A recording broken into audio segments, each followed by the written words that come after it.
Student, today myself Alka Dhingra is going to explain you chapter Structure of Atom part 2. First of all, we discuss what is the atomic number.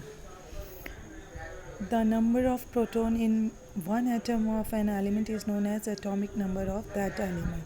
That is, atomic number of an element is equal to number of proton in one atom of element. यानी कि जो number of proton present होते हैं atoms के अंदर वही उसका atomic number होता है. जैसे example, one atom of sodium element has 11 proton in it, so the atomic number of sodium is 11. इसी तरह से one atom of carbon element has 6 proton in it, so the atomic number of carbon is 6. And like this only hydrogen atom has just one proton in its nucleus, therefore the atomic number of hydrogen is 1. The atomic number of an element is denoted by the letter Z. हम Z से atomic number को क्या करते हैं, denote करते हैं.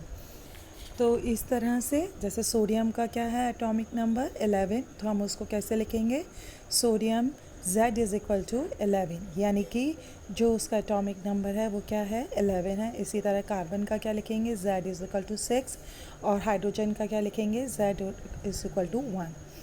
जो भी ऑल द एटम्स जो सेम एलिमेंट के होते हैं उनका सेम नंबर ऑफ प्रोटॉन होता है उनके इक्विवेलेंट्स में, इसी तरह से उनका सेम एटॉमिक नंबर होता है.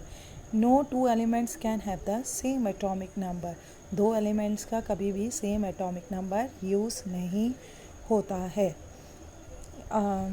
It is the number of protons और atomic number which distinguish the element of one element from the atoms of another element. तो इसीलिए हमने देख लिया जो एटॉमिक नंबर ऑफ एलिमेंट का होता है is equal to the number of electron also, because it is a neutral atom. जैसे atomic number of an element is equal to number of electron in one neutral element. अब इससे हमें clear हो गया कि एटॉमिक नंबर को दो चीज़ें हमें बताता है. पहला तो ये बताता है number of protons in one atom of the element, और दूसरा number of electron in one normal atom of the element. Mass number. An atom consist of proton, neutrons and electrons. हमें मालूम ही है ये सब. जो मास ऑफ इलेक्ट्रॉन होता है वो क्या होता है, नेग्लिजिबल होता है. जो real mass of an atom होता है it is determined by the protons and neutron only. जो टोटल नंबर ऑफ प्रोटॉन और न्यूट्रॉन प्रेजेंट होते हैं one atom of an element, उसको हम क्या बोलते हैं, उसका मास नंबर. तो mass number is equal to number of proton plus number of neutrons. Example, one atom of sodium element contains 11 protons and 12 neutrons. So the mass number of sodium is 11 plus 12 is equal to 23. इसी तरह से normal carbon atom के अंदर 6 proton होते हैं और 6 neutrons होते हैं, तो उसका जो मास नंबर होता है कार्बन का क्या होता है, 6 प्लस 6 इज इक्वल टू 12. इसी तरह हाइड्रोजन एटम के अंदर सिर्फ एक प्रोटॉन होता है और न्यूट्रॉन नहीं होता है, इसीलिए उसका मास नंबर क्या हो गया, 1 हो गया. दो मास नंबर जो एलिमेंट का होता है इसको हम किस लेटर से डिनोटेड करते हैं, by A. The mass number of sodium is 23, तो इसलिए हम उसको कैसे लिखेंगे, sodium A is equal to 23. Carbon का कितना होता है, 12, तो इसलिए कार्बन का क्या लिखेंगे, ए इज़ इक्वल टू 12. और हाइड्रोजन का क्या होता है, 1, तो हाइड्रोजन का क्या लिखेंगे, ए इज़ इक्वल टू 1. इस तरह से हम मास नंबर ऑफ एलिमेंट के निकालते हैं. आपको मालूम है जो मास नंबर ऑफ एटम होता है वो also give us the atomic mass. कैसे, अब ये मैं आपको बता रही हूँ. मास नंबर क्या होता है, number of proton plus number of neutrons. और मास ऑफ प्रोटॉन कितना हो गया, 1u, और मास ऑफ न्यूट्रॉन कितना हो गया, 1u. तो मास नंबर क्या हो गया, number of protons into 1 plus number of neutron into 1. So mass number is equal to mass of proton plus mass of neutron, but the total mass of a neutron is called atomic mass. So mass number is equal to atomic mass. Topic is relationship between mass number and atomic number. अब हम कैसे इसको derive करेंगे, relationship between mass number and atomic number. आपको हमें देखना है mass number क्या होता है, is equal to number of proton plus number of neutron. जो नंबर ऑफ प्रोटॉन होते हैं in an atom is equal to the atomic number of the element. तो हम इसको We can rewrite the our relation by putting atomic number in place of number of proton. Thus, mass number is equal to atomic number plus number of neutrons. The atomic number and mass number can be indicated on the symbol of an element. जो atomic number होता है उसे हम कहाँ लिखते हैं? Lower left side of the symbol, whereas mass number is written on the upper left side of the symbol of this is shown as below. जैसे मैंने आपको इस फिगर में भी दिखा रही हूँ, जैसे एटम ऑफ कार्बन का जिसका एटॉमिक नंबर क्या होता है 6 होता है और मास नंबर 12 होता है, तो इसको हम कैसे रिप्रेजेंटेड करेंगे? जैसे मैं फिगर में दिखा रही हूँ, सी के ऊपर हमने लिखा है 12, वो क्या हो गया मास नंबर, और नीचे क्या लिखा है 6, वो क्या हो गया एटॉमिक नंबर। तो जो लोअर फिगर होती है वो क्या दिखाती है एटॉमिक नंबर, और जो अपर फिगर होती है जैसे 12 वो क्या दिखा रही है mass number of the carbon. जैसे मैं आपको एक प्रॉब्लम दे रही हूँ, जैसे calculate the atomic number of element whose atomic nucleus has mass number 23 and neutron number 12। तो what is the symbol of an element? हमें मालूम है mass number is equal to atomic number plus number of neutrons. तो 23 is equal to atomic number plus 12 and atomic number is equal to 23 minus 12 11। आपको मालूम है atomic number 11 किसका होता है? सोडियम का, जो मैंने आपको पहले बताया था। तो हमारे को सिंबल मिल गया Na। अब हम इसको एटॉमिक नंबर को कहाँ लिखेंगे? सिंबल के ऊपर Na यानी कि 23 ऊपर, यानी कि वो क्या हो गया उसका मास नंबर हो गया, और जो एटॉमिक नंबर लिखेंगे नीचे वो क्या हो जाएगा उसका 11। तो इस तरह से हम इनके एटॉमिक नंबर या मास नंबर निकाल लेते हैं। आप अपनी कॉपी में ऐसी कुछ प्रॉब्लम्स को सॉल्व कीजिए। अब हम देख रहे हैं arrangement of electrons in the atoms. आपको मालूम है इलेक्ट्रॉन्स क्या होते हैं? नेगेटिवली चार्ज होते हैं। तो ये क्या फॉर्म करते हैं? Cloud of negative charge outside the nucleus, से बाहर होते हैं। इन दिस क्लाउड क्या कहते हैं? जो इलेक्ट्रॉन्स अरेंज करते हैं according to their potential energy in different energy levels, और शेल में अरेंज करते हैं। जो energy level of the electrons होते हैं are the denoted by the number 1 2 3 4 5 and 6, whereas shells are represented by the letters K L M N O P। तो जो first energy level होता है वो क्या होता है? K शेल होता है। सेकेंडरी एनर्जी लेवल होता है वो L शेल होता है। थर्ड एनर्जी लेवल होता है वो M शेल होता है, और फोर्थ एनर्जी लेवल जो होता है N शेल होता है, और सो ऑन। जो एनर्जी लेवल और शेल्स होते हैं वो रिप्रेजेंटेड होते हैं by circles around the nucleus, और जो shells are counted from the centered outwards. जैसे K shells having the maximum energy is nearest to the nucleus. L shell which has a little more energy is a bit farther away from the nucleus and so on. इसी तरह से outermost जो cell of atom का होगा उसकी क्या होगी? Highest energy level होगा। अब हम इसको कैसे हम डिनोट करते हैं एनर्जी लेवल को, और इसको अब हमने देख लिया इसके अंदर की जो K shell है उसके अंदर लोएस्ट एनर्जी लेवल होगा। जो first of all the electrons होंगे वो क्या करेंगे? K शेल को फिल करेंगे, फिर L शेल को, फिर M शेल को, फिर N शेल को, और इस तरह से हम इसको फिल करते हैं। अब जो इलेक्ट्रॉनिक कॉन्फ़िगरेशन ऑफ एलिमेंट्स होता है वो क्या होता है?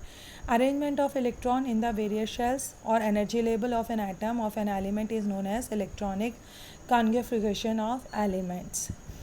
जो नंबर ऑफ इलेक्ट्रॉन्स होते हैं in an atom of element is given by the atomic number of the element, because क्यों? The number of electron is an atom of the element is equal to the atomic number of the element. हमें ये मालूम ही है। जैसे atomic number of element is 12 है, तो उसका atom के अंदर कितने इलेक्ट्रॉन्स हो गए? 12 हो गए। तो इसी तरह से maximum of electron which put in particular energy level और shell was given by Bohr and Bury. उसके स्कीम्स के अनुसार क्या था? जो मैक्सिमम नंबर ऑफ इलेक्ट्रॉन था which can be accommodated in energy level of the atom is given by 2 and 2, where n is the number of the energy level. अब जैसे हमें maximum number of electrons first 4 energy level में, उसको कैसे calculate करेंगे? जैसे first energy level है हमारा, उसका n इज इक्वल टू क्या हो गया 1। So the maximum number of electron in first energy level 2n square, यानी कि 2 × 1 स्क्वायर, 2 × 1 इज इक्वल टू 2। इसी तरह सेकेंडरी एनर्जी लेवल में क्या हो जाएगा? n कितने हो जाएंगे? 2 हो जाएंगे। तो मैक्सिमम जो इलेक्ट्रॉन्स हैं इन सेकेंडरी एनर्जी लेवल वो क्या हो जाएगा? 2 and 2 हो गया, यानी कि 2 × 2 स्क्वायर, यानी कि 2 इंटू 4 इज इक्वल टू 8।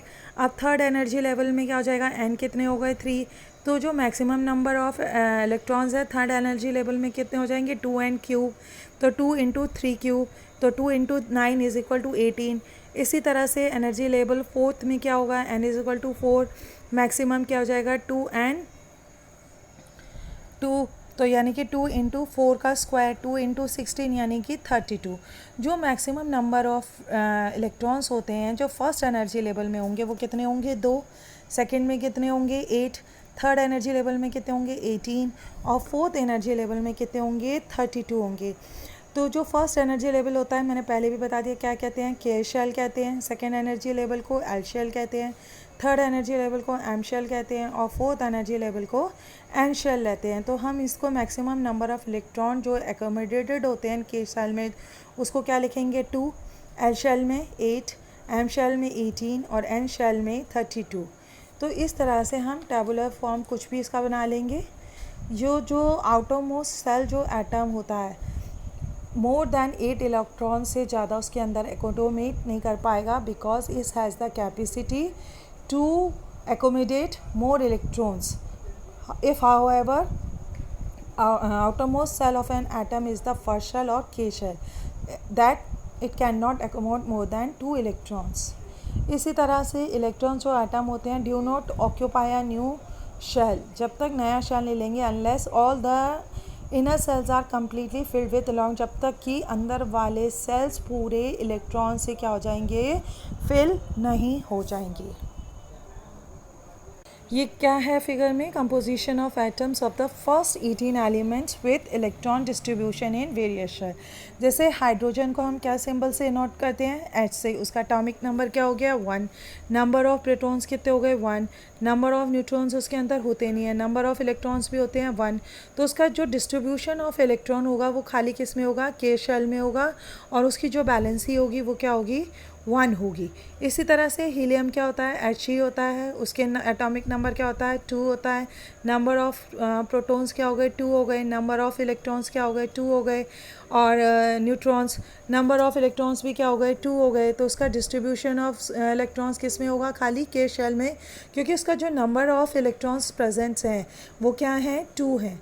तो इस तरह से हम ये सारे इसका पहले कंपोजिशन देखते हैं एलिमेंट्स का क्या क्या है, फिर उसको जो मैंने आपको पहली फिगर दिखाई थी उनको हम कैसे अरेंज करते हैं ये करना पड़ता है।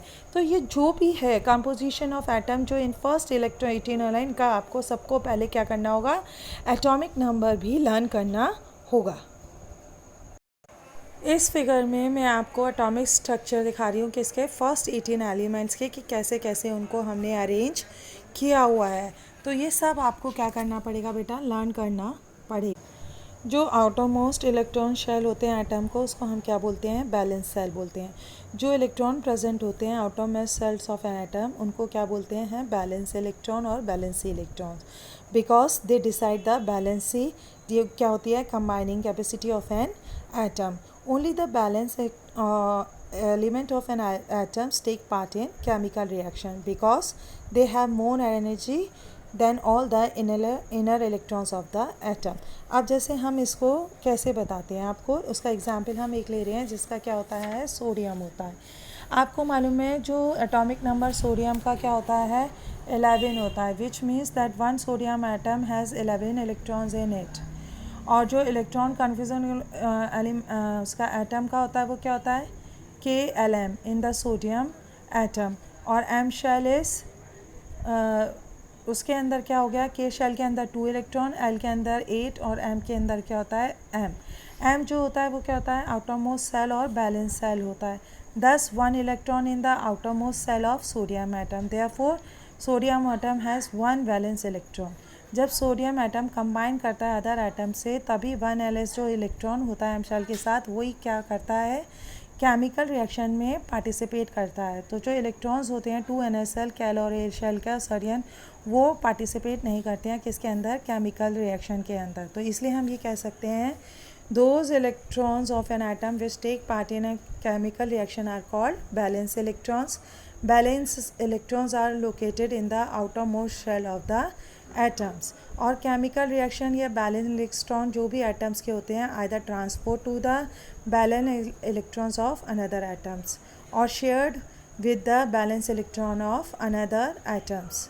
अब जैसे element hydrogen, lithium, sodium and potassium के कितने होते हैं, 1 electrons each in their atoms. जो एलिमेंट्स होते हैं helium, beryllium, magnesium and calcium 2 balance electrons होते हैं उनके एटम्स के अंदर। बोरोन और एल्यूमिनियम के 3 बैलेंस इलेक्ट्रॉन्स होते हैं। नाइट्रोजन और फास्फोरस के 5 बैलेंस इलेक्ट्रॉन होते हैं। इसी तरह से जब हमें कोई भी नंबर ऑफ बैलेंस को एटम के एलिमेंट ज्ञान होता है तो हम उनका क्या लिखते हैं, electronic configuration of the element लिखते हैं by using its atomic number. जो आउटर मैश शेल होता है वो क्या होता है, बैलेंस सेल्स, और द नंबर ऑफ इलेक्ट्रॉन जो प्रेजेंट होते हैं क्या नंबर देते हैं, बैलेंस इलेक्ट्रॉन्स का नंबर देते हैं। There are 2 types of valency, electrovalency and covalency. जब एलिमेंट कंबाइंस करते हैं बाय द लॉस और gain of electrons to form a electrovalent compound या एनी कंपाउंड, तो इस valency is known as a electrovalency. और जब एलिमेंट कंबाइन करती है by the sharing of electrons to form covalent compounds और molecular compound, then valency is known as a covalency.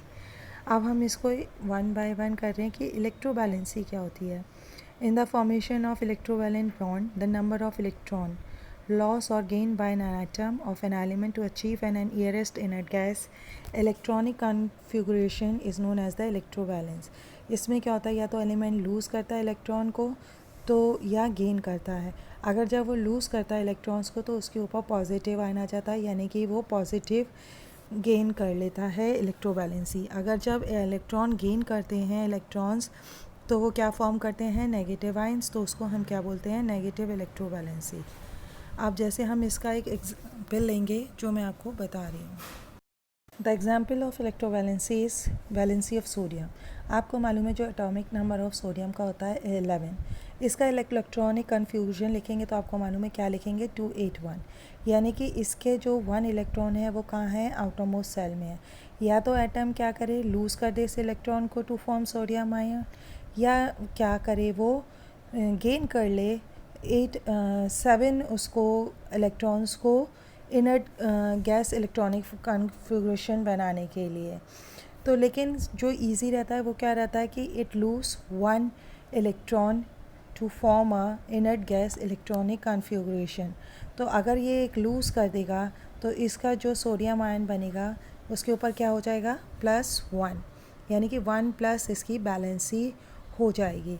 तो इसी तरह से हम डिफरेंट उसकी बैलेंसेस को कर लेते हैं, क्योंकि हमें जो आउटर मोस्ट सेल होता है उसको बैलेंस करना होता है, उसको बैलेंस इलेक्ट्रॉन के तरह से रिमूव करके उसको इनर्ट गैस इलेक्ट्रॉनिक कॉन्फ़िगरेशन बनाना पड़ता है।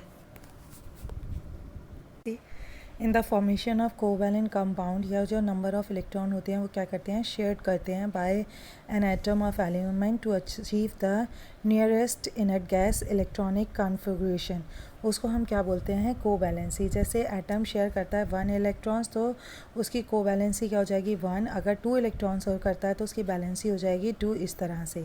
अब जैसे हम एक एग्जांपल ले लेते हैं, कोवैलेंसी ऑफ हाइड्रोजन। आपको मालूम है जो एटॉमिक नंबर हाइड्रोजन का 1 होता है तो उसको इलेक्ट्रॉनिक कन्फ्यूजन क्या हो गया, 1, यानी कि जो उसके आउटर मोस्ट सेल जो के सेल होता है उसके अंदर कितने होंगे, 1 इलेक्ट्रॉन होंगे। तो उसको क्या नीड हो गया, वो 1 मोर इलेक्ट्रॉन अचीव कर ले, 2 electron inert gas electron arrangement के लिए, जो क्या फॉर्म करेगा, हीलियम, जो, और वो क्या हो जाएगा, स्टेबल। तो जो हाइड्रोजन एटम होता है तो ये इलेक्ट्रॉन क्या कर लेता है, बाय शेयरिंग ले लेता है। तो जब 1 atom of hydrogen shares 1 electron to achieve the nearest inert gas electron configuration, तो जो क्या कोवैलेंसी होती है इसकी हाइड्रोजन की, वो क्या हो जाती है, 1। इसी तरह से in the formation of hydrogen molecule, 2 hydrogen atom share 1 electron with each other to achieve the nearest inert gas electron inert gas electron arrangement, so the valency of hydrogen in H2 molecule is 1। इस तरह से क्या होता है, ये सारे जब atoms होते हैं वो इलेक्ट्रॉन्स को शेयर करते हैं दूसरे किसी के साथ तो उसको हम क्या बोलते हैं, कोवैलेंसी। आपको मालूम है क्लोरीन के अंदर कितने होते हैं, 7 इलेक्ट्रॉन्स होते हैं उसके आउटर मोस्ट शेल्स के अंदर। कैसे आपको उसका मालूम है कि जो कॉन्फ़िगरेशन क्या होता है उसका एटॉमिक नंबर 17 होता है, तो उसके अंदर क्या हो गए 287 हो गए। तो जो आउटर मोस्ट में सेल में है उसको अब क्या शेयर करना पड़ेगा, 1 इलेक्ट्रॉन का शेयर करना पड़ेगा टू अचीव द, तो वो 1 एटम क्या कर लेता है, शेयर कर लेता है और उसकी जो बैलेंसी हो जाती है वो क्या हो जाती है, 1 हो जाती है। इसी तरह से दूसरे एटम्स भी जो होते हैं वो शेयर करके इनर्ट गैस कॉन्फ़िगरेशन को कंप्लीट करते हैं। नेक्स्ट टॉपिक आता है isotopes. Isotopes are the atom of the same elements having the same atomic number but different mass numbers. क्योंकि कुछ ऐसे एटम्स होते हैं सेम एलिमेंट्स के जिनका क्या होता है, एटॉमिक नंबर तो सेम होता है लेकिन जो उनका मास नंबर होता है वो डिफरेंट होता है। आपको मालूम हो ये डाल्टन ने भी बताया था इन द एटॉमिक थ्योरी में कि some atoms of the element have a same atomic number. उसी की थ्योरी की तरह जैसे आपको मालूम है, एक एग्जांपल लेते हैं कि हाइड्रोजन है, हाइड्रोजन के कुछ ही एटम्स के ये आइसोटोप होते हैं। जैसे हाइड्रोजन है उसके 3 आइसोटोप्स होते हैं, जैसे जिनको हम क्या बोलते हैं, प्रोटेनियम, ड्यूटेरियम एंड ट्रिटेरियम। जो इनका होता है, इनका जो एटॉमिक नंबर होता है सबका सेम होता है 111, लेकिन जो उनका मास नंबर होता है वो क्या होता है 1, 2 एंड 3। इसी तरह से कार्बन के भी 2 आइसोटोप्स होते हैं जिसका क्या होता है, आपको मालूम है एटॉमिक नंबर उनका क्या होता है 6 होता है, लेकिन जो इनके मास नंबर होते हैं वो क्या होते हैं 12 और 14 होते हैं। इसी तरह से क्लोरीन के भी 2 आइसोटोप्स होते हैं जिनका एटॉमिक नंबर क्या होता है 17 होता है, लेकिन उनका जो मास नंबर होता है वो क्या होता है 35 और 37 होता है। जब आपने देखा कि जो मैं आपको दिखा रही हूँ फिगर में या एग्जाम्पल बता रही हूँ कि इसमें आपने देखा कि इनके एटॉमिक नंबर तो सेम होते हैं लेकिन इनके मास नंबर डिफरेंट होते हैं, उन वाले एटम्स को हम आइसोबास कहते हैं। लास्ट टॉपिक जो आता है वो आता है आइसोबास। आइसोबास क्या होते हैं, atoms of different elements having different atomic numbers but same numbers. यानी कि इसमें क्या हो गया, जस्ट अपोजिट ऑफ आइसोटोप। इनके अंदर जो क्या होता है एटॉमिक नंबर क्या होता है डिफरेंट होता है लेकिन मास नंबर क्या होता है सेम होता है। तो जो ये पेयर्स ऑफ एलिमेंट्स होते हैं इनका सेम नंबर ऑफ न्यूक्लियॉन्स होता है। जैसे कैल्शियम है उसका एटॉमिक नंबर क्या होता है 20 होता है और आर्गन का एटॉमिक नंबर 18 होता है, लेकिन they have different atomic numbers जो but have the same mass number, उनका क्या होता है 40 होता है। जैसे कैल्शियम का 28 हो गया और उसका मास नंबर क्या हो गया 40 हो गया। आर्गन का एटॉमिक नंबर क्या हो गया 18, लेकिन उसका मास नंबर क्या है सेम है। यानी कि क्या है, इन दोनों की मास नंबर तो सेम है बट ये क्या है, इनके एटॉमिक नंबर क्या है डिफरेंट है, इसलिए ये क्या है आइसोबास है। इसी तरह से आयरन एंड निकल have a different atomic numbers but have the same atomic mass numbers 58। जैसे आयरन का एटॉमिक नंबर क्या हो गया 28 हो गया, निकल का क्या हो गया 27 हो गया, लेकिन जो इनका मास नंबर है वो क्या होता है सेम होता है 58 एंड 58। इसलिए आइसोबास क्या होते हैं, आइसोबास वो एटम्स ऑफ डिफरेंट एलिमेंट्स के होते हैं जिनका एटॉमिक नंबर क्या होता है डिफरेंट होता है बट उनका मास नंबर्स क्या होता है सेम होता है। तो ये आपको क्लियर हो जाना चाहिए कि आइसोटोप्स क्या है, सेम एटॉमिक नंबर पर डिफरेंट मास नंबर, और आइसोबास क्या है, सेम मास नंबर पर डिफरेंट एटॉमिक नंबर्स। और ये कुछ ही एटम्स ऑफ एलिमेंट्स में हमें मिलता है। Thank you. I hope you will understand the chapter and all the topics are clear. If there is any problem, ask me in online classes.